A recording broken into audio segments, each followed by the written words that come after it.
The crystal arena gleamed under three alien suns as Princess Vela stepped onto the combat platform, her silver armor catching the light like liquid mercury. Her pointed ears twitched with anticipation, and her violet eyes blazed with confidence that had never known defeat. Standing 7 feet tall with muscles that could crush steel, she was the greatest warrior of the Eldani Empire, unbeaten in 300 battles across a dozen star systems. Across from her, Captain Jake Morrison looked almost comically small.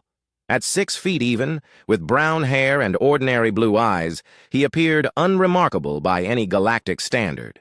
His simple gray uniform bore no decorations or marks of rank beyond the basic insignia of the human merchant fleet. The alien crowd in the massive amphitheater erupted in laughter, their various species united in their amusement at the obvious mismatch. "You won't last a minute against me, human," Vela called out, her voice carrying across the arena with supernatural clarity. Her long silver hair flowed behind her like a banner as she drew her energy blade, the weapon humming to life with deadly power. "Your pathetic species should have stayed in their little corner of the galaxy where they belong."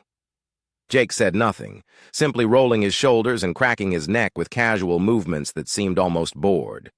The princess had challenged him to single combat after his freighter had been caught in Eldani space, claiming smuggling violations that both of them knew were fabricated.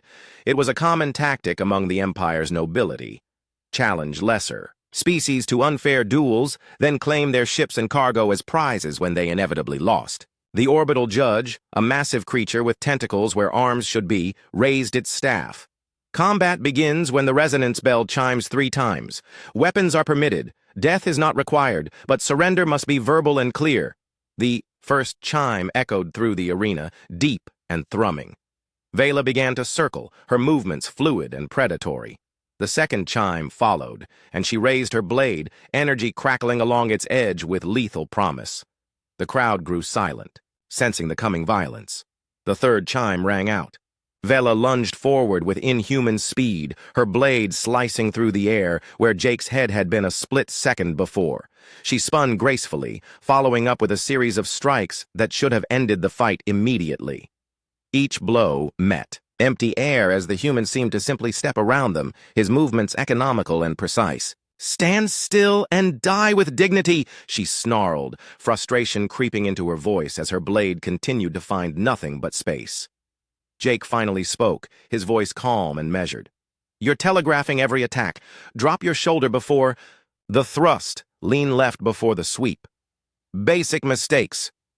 The princess's eyes widened in disbelief. No one had ever critiqued her technique before, let alone some primitive human.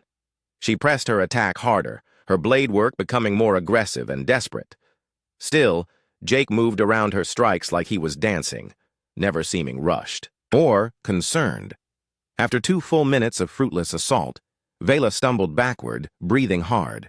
Her perfect composure had cracked, revealing uncertainty beneath. "What are you?" "Just a guy trying to make an honest living," Jake replied, finally moving forward. He stepped inside her guard as she swung again, caught her wrist with one hand, and applied pressure to a nerve cluster she didn't know she had. The energy blade clattered to the ground as her fingers went numb. Before she could react, his other hand struck her solar plexus with surgical precision.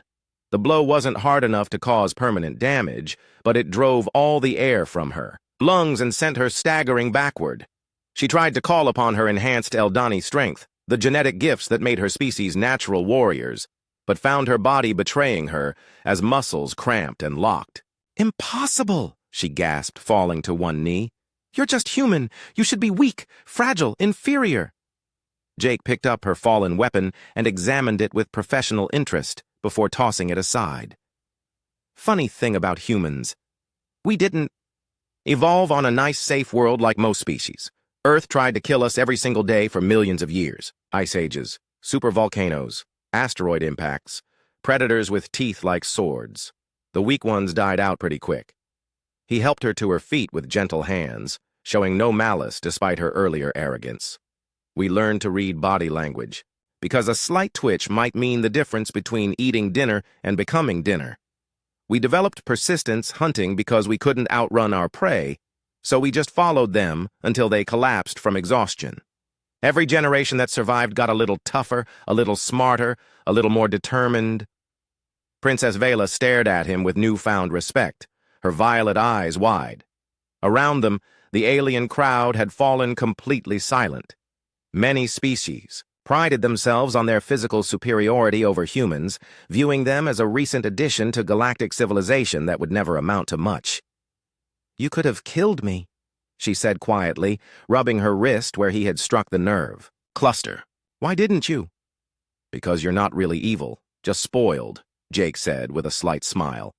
"Besides, I need safe passage through your space, not a war with your empire." The princess looked around the arena, seeing her subjects watching with expressions ranging from shock to fascination. For the first time in her life, she had been humbled, and it hadn't destroyed her. Instead, she felt something she had never experienced before, curiosity about someone stronger than herself. "The smuggling charges are dropped," she announced, her voice carrying clearly across the amphitheater. "Captain Morrison has proven his worthiness through trial by combat. His ship and cargo are free to continue their journey." As Jake turned to leave, she called after him. "Human, what's your destination?" "The Kepler colonies," he replied. "Medical supplies for a plague outbreak." Princess Vela smiled for the first time since childhood, a genuine expression unmarred by arrogance or calculation. "Then you'll need an escort through the pirate systems beyond our border. I'll assign my personal squadron to ensure your safe passage." Jake nodded his thanks and walked toward the arena exit, leaving behind an alien princess who would never again underestimate the strength that came from surviving on a world that never stopped trying to kill its children.